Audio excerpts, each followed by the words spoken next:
हम बात करेंगे कुछ कॉमन नर्वस सिस्टम डिसऑर्डर के जो आपकी बुक में दिए हुए हैं। वैसे तो नर्वस डिसऑर्डर बहुत सारे होते हैं, लेकिन आपकी बुक में कुछ मोस्ट कॉमन जो है वो नर्वस डिसऑर्डर दिए हुए हैं। उनमें सबसे पहले जिस नर्वस डिसऑर्डर को बताया गया है आपकी बुक में वो है पार्किंसन पार्किंसन डिजीज। तो सबसे पहले हम बात किसकी करेंगे? पार्किंसन डिजीज की। अब पार्किंसन डिजीज बेसिकली क्या है? ये ब्रेन डिसऑर्डर है। हमें पता है कि हम बात कर रहे हैं किसकी? ब्रेन डिसऑर्डर की। तो पार्किंसन डिजीज भी जो है एक ब्रेन या नर्वस डिसऑर्डर है। अगर हम इसकी काज की बात करें कि इसकी काज क्या होती है, मतलब ये क्यों होता है, इसकी काज जो है बेसिकली वो क्या है? D generation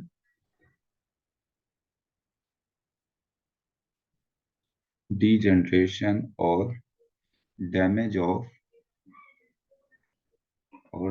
of nerve tissue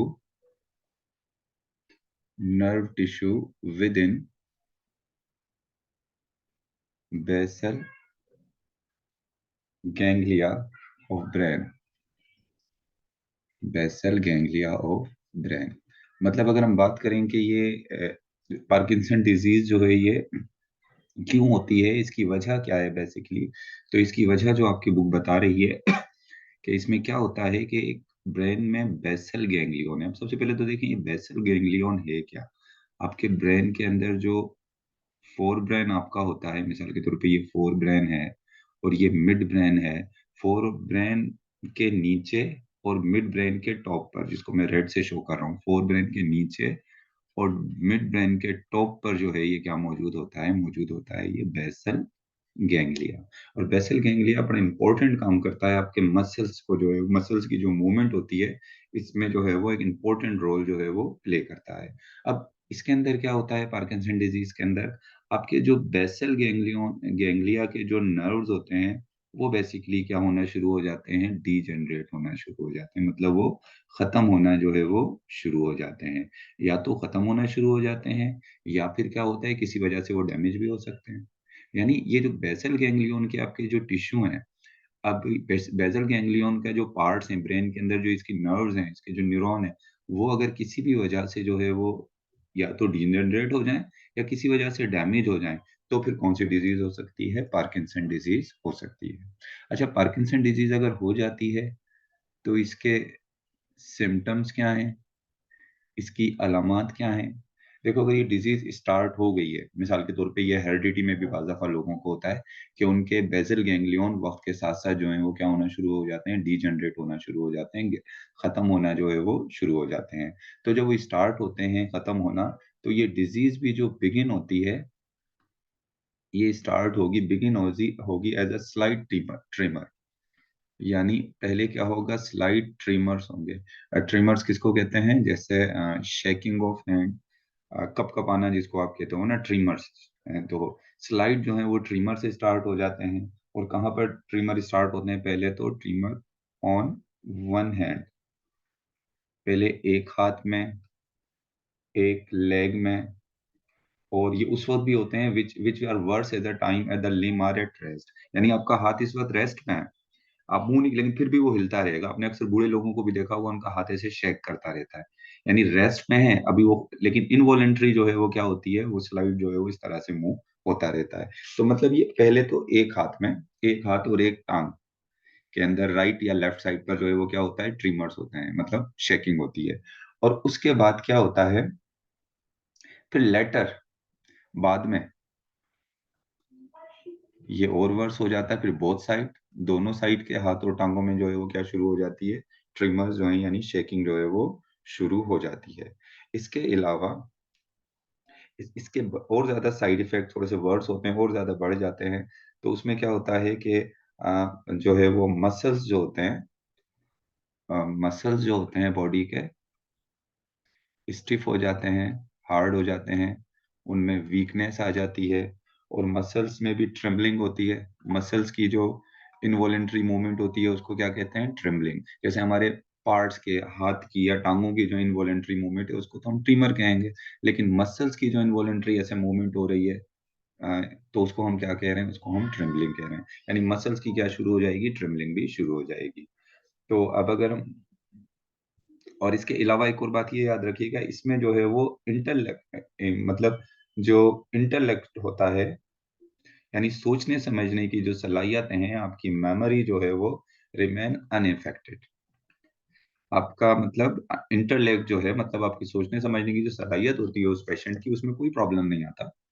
मतलब उसकी समझने की या सोचने की वो सलाहियतें बेहतर होती हैं, क्योंकि उसको तो हमारा ज्यादातर सेरिब्रल कॉर्टेक्स कंट्रोल कर रहा होता है ना, उस इंटेलेक्ट को तो वो उसमें तो कोई प्रॉब्लम नहीं है। तो नीचे वाले पार्ट के अंदर आ गया है, जो हमारे मसल्स को कंट्रोल करने वाला जो पार्ट है ब्रेन का, उसमें प्रॉब्लम आया है। तो ज्यादातर फिर क्या होता है, हमारी जो मूवमेंट होती है वही इससे क्या होती है, ज्यादातर अफेक्टेड होती है। तो बात कर ली हमने जो है इसके सिम्टम्स की, कि जब ये सिम्टम स्टार्ट होंगे तो पहले एक साइड से स्टार्ट होंगे, फिर दोनों साइड में जो है वो ट्रिमर शुरू हो जाएंगे। इसके अलावा मसल्स स्टिफ हो जाएंगे, वीक हो जाएंगे, उसमें ट्रेमलिंग भी शुरू हो जाएगी। मेन इसका जो सिम्टम है वो ट्रीमर की है। अच्छा, अगर हम बात करें इसकी ट्रीटमेंट की, तो इसकी इस तरह से कोई परमानेंट कोई ट्रीटमेंट तो इसकी नहीं है, लेकिन एक ड्रग होती है जिसको हम कहते हैं, एक ड्रग है जिसको हम कहते हैं लियोडोपा। इसको हम क्या कहते हैं, लियोडोपा। और वो क्या करती है, which is the body convert into dopamine. जब ये हमारी बॉडी में जाती है तो ये किसमें कन्वर्ट हो जाती है, कन्वर्ट इनटू डोपामिन। आपको पता है बेजल गैंग्लियन से एक न्यूरोट्रांसमीटर भी बनता है, एक हार्मोन भी बनता है, जिसको हम क्या कह रहे हैं, इसको हम कह रहे हैं डोपामिन। सही है ना। तो ये बॉडी में जाकर किस में कन्वर्ट हो जाती है, डोपामिन में। तो वो डोपामिन जो है हमारे मसल्स को, मतलब उसको ट्रिमर्स होते हैं जो, उनको थोड़ा क्या कर देता है, रोक देता है।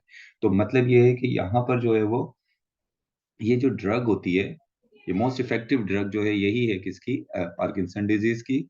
और ये किस चीज में हेल्प करती है, it help to minimize the symptoms. यानी वो जो अलामत हैं, जैसे ये ट्रीमर हो रहा है, इसको कम कर देगा, but not halt the degeneration of neuron of brain. लेकिन न्यूरॉन, ब्रेन के जो न्यूरॉन अब डिजनरेट होना शुरू हो गए, वो खत्म होना शुरू हो गए, उनको नहीं रोकता। हॉल्ट का मतलब यहाँ क्या, उसको रोकना, तो वो उसको वहां पर स्टॉप नहीं करता। सिर्फ क्या करेगा, जो सिम्टम्स हैं, ये सिर्फ सिम्टम को ट्रीट करती है। मतलब कुछ ड्रग्स ऐसी होती हैं जो बाकायदा बीमारी को ट्रीट करती हैं, लेकिन कुछ ड्रग्स ऐसी होती हैं वो बीमारी को ट्रीट नहीं करती, वो सिर्फ किसको ट्रीट करती हैं, सिम्टम्स को ट्रीट करती हैं। तो ये लियोडिपा जो ड्रग है, ये भी किसको ट्रीट कर रही है, ये भी उसके सिर्फ सिम्टम्स को जो है वो ट्रीट कर रही है। तो ये हमने पहली जो डिजीज दी हुई है पार्किंसन के बारे में जो है वो बात कर ली। और यहाँ पर हमने पार्किंसन का जो है वो काज भी देख लिया, सिम्टम्स भी देख लिए, और ट्रीटमेंट भी देख ली। अब आ जाते हैं दूसरी डिजीज की तरफ जो आपकी बुक में दी हुई है, और वो है अल्जाइमर डिजीज। दूसरी जो डिजीज है यह है अल्जाइमर डिजीज। अगर हम इसकी बात करें कि ये डिजीज बेसिकली क्या है, तो ये डिजीज, इस डिजीज में क्या होता है, प्रोग्रेसिव, ये बेसिकली एक नर्वस डिसऑर्डर ये भी है, जिसमें प्रोग्रेसिव, प्रोग्रेसिव का मतलब क्या होता है, आहिस्ता आहिस्ता बढ़ने वाली, एकदम से नहीं होगी, आहिस्ता आहिस्ता होगी। Progressive degeneration, progressive degeneration of neuron. यानी यहाँ पर जो न्यूरॉन है वो क्या हो रहे हैं, वो डीजनरेट हो रहे हैं, किसके, ब्रेन के। और ब्रेन के भी कौन से वाले पार्ट के, स्पेशली कौन से वाले पार्ट के होंगे डीजनरेट, एक सेरिब्रल कॉर्टेक्स के, और दूसरा जो होंगे वो किसके होंगे, हिप्पोकैम्पस। आपको पता है इन दोनों का काम मेमोरी से है, हमारी मेमोरी। वैसे तो सेरिब्रल कॉर्टेक्स के तो और भी बहुत सारे फंक्शन है, लेकिन मेन इनका काम मेमोरी से भी रिलेटेड है। तो क्या होता है अल्जाइमर डिजीज के अंदर, प्रोग्रेसिव, आहिस्ता आहिस्ता ब्रेन के अंदर जो न्यूरॉन है, स्पेशली जो सेरिब्रल कॉर्टेक्स और हिप्पोकैम्पस के न्यूरॉन है, वो क्या होंगे, डीजनरेट होना शुरू हो जाएंगे, आहिस्ता आहिस्ता वो खत्म होना शुरू हो जाएंगे। जैसे पार्किंसन में किस कहाँ के न्यूरॉन या नर्व्स में डीजनरेट हो रहे थे, बेजल गैंग्लिया के, बेसल गैंग्लिया के हो रहे थे, लेकिन यहाँ पर किसके हो रहे हैं, सेरिब्रल कॉर्टेक्स और हिप्पोकैम्पस के। अच्छा, इस ये डीजनरेट होने की वजह क्या होती है, क्यों ये डीजनरेट होते हैं, इसकी काज क्या है। एक तो एज फैक्टर है, अक्सर एज के साथ भी ये चीज होती है। एक तो एज फैक्टर है, और दूसरा इसमें क्या है, हेरिडिटी। कुछ लोगों की जीन में ही होते जो है वो हेरिडिटी, मतलब विरासत में पेरेंट्स से ये मिलती है डिजीज। ज्यादातर ये एजिंग के साथ होती है, वक्त के साथ। अच्छा, अब इसके अगर हम सिम्टम्स की बात करें कि अल्जाइमर अगर किसी को हो जाता है तो उसके सिम्टम्स क्या हैं, तो सिम्टम्स में सबसे पहले तो है लॉस ऑफ मेमोरी। और लॉस ऑफ मेमोरी जो होती है बेसिकली, इसको हम क्या कहते हैं, इसको हम कह रहे हैं डिमेंशिया। यानी इसकी वजह से, इस डिजीज की वजह से क्या हो जाती है, डिमेंशिया होता है, मतलब मेमोरी लॉस होती है। आपको पता है सेरिब्रल कॉर्टेक्स और हिप्पोकैम्पस ये दोनों जो है हमारी मेमोरी में में जो है वो इम्पोर्टेंट पार्ट प्ले करते हैं, एक शॉर्ट टर्म मेमोरी में और एक लॉन्ग टर्म मेमोरी में। अच्छा, ये जब डिजीज होती है तो ये भी एकदम से नहीं होती। इसको भी, इस डिजीज को भी जो है वो disease progress in 3 broad stage, यानी ये जो बढ़ती है डिजीज ये 3 ब्रॉड स्टेज में बढ़ेगी। इसको मतलब 3 ब्रॉड स्टेजेस में डिवाइड किया गया है।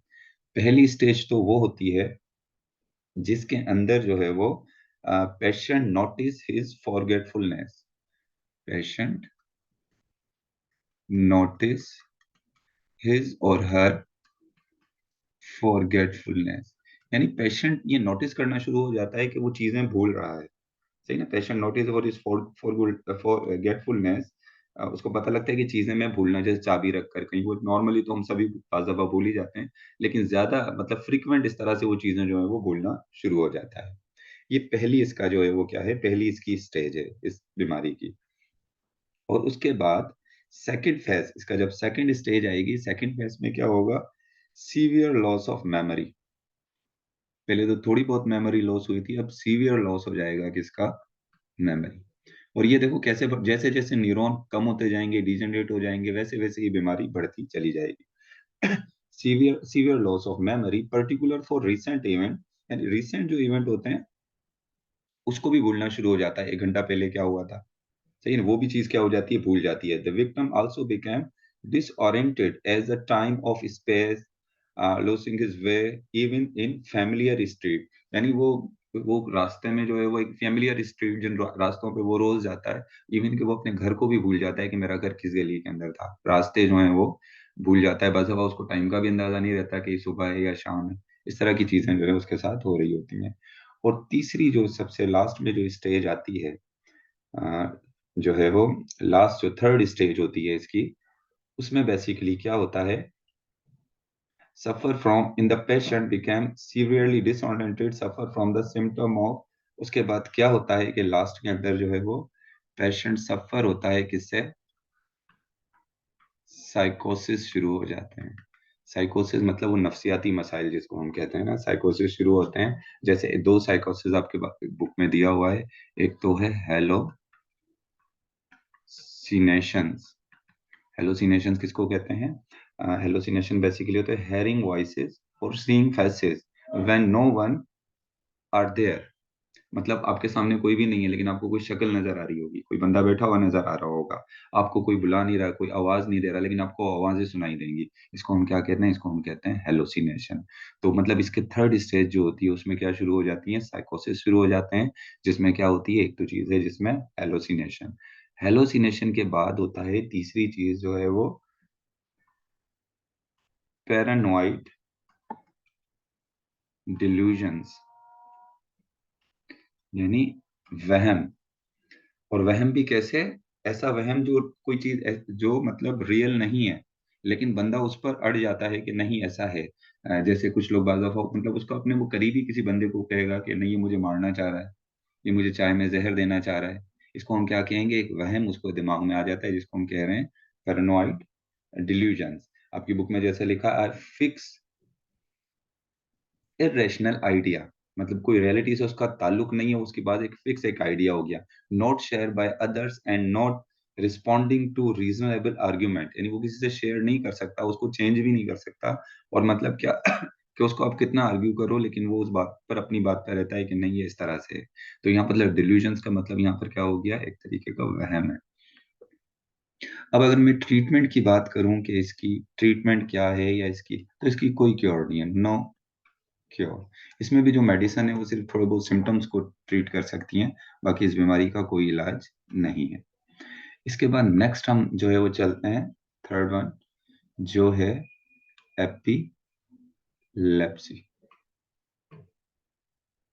जिसको हम उर्दू में कहते हैं मिर्गी का दौरा। एपिलेप्सी, मिर्गी की बीमारी जिसको हम जो है वो उर्दू में कहते हैं। एपिलेप्सी बेसिकली क्या है? Tendency of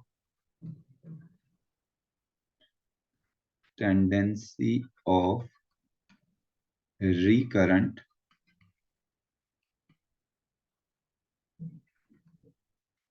seizures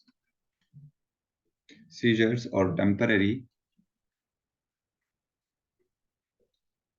alteration in one or more function।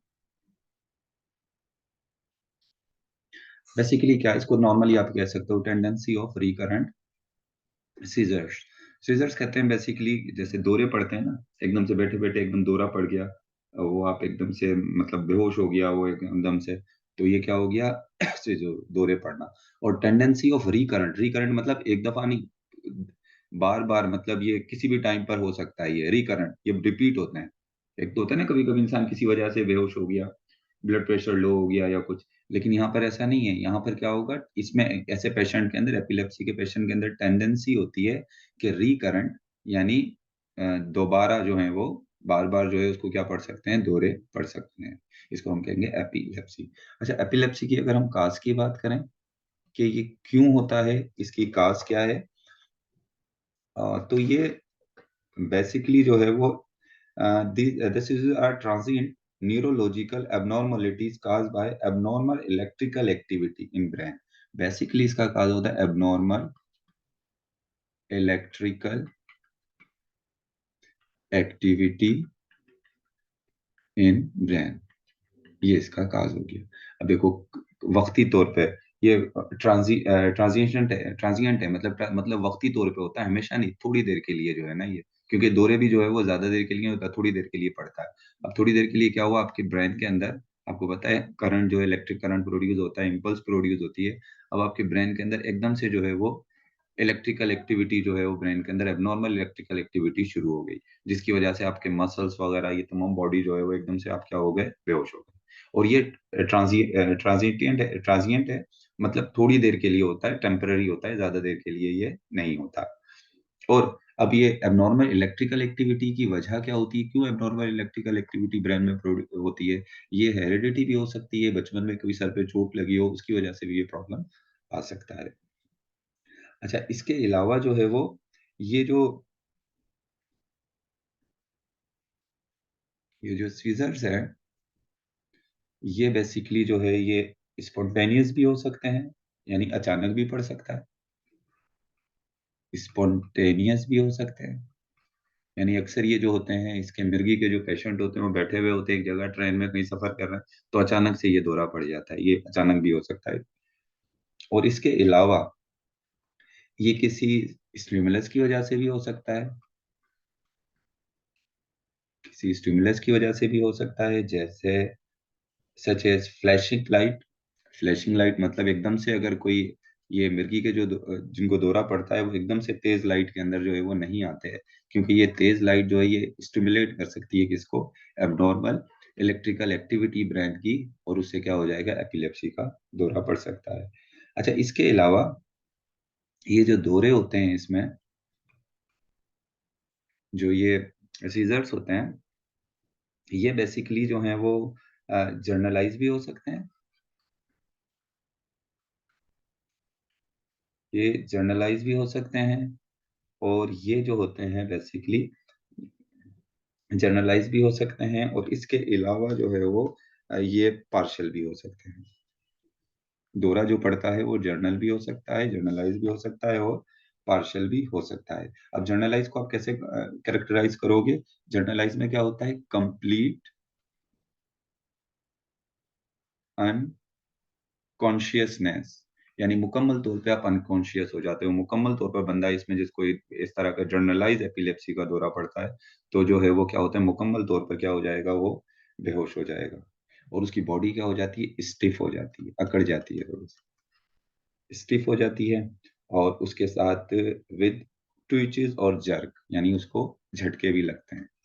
चीजें जर्क भी लगते हैं। ये होगा जर्नलाइज। जनरलाइज में कंप्लीट अनकॉन्शियसनेस हो जाएगी, स्टिफ बॉडी हो जाएगी और जर्क।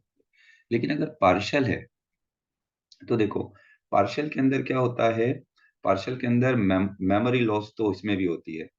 ये होता है इसमें जो है वो momentary loss, sorry momentary loss of consciousness, momentary loss of consciousness. मतलब कॉन्शियसनेस का तो लॉस होता है, जिस तरह बिल्कुल ऐसा कंप्लीटली नहीं होता, लेकिन ये है कि इसमें भी जो है वो बंदा क्या हो जाता है, बेहोश हो जाता है,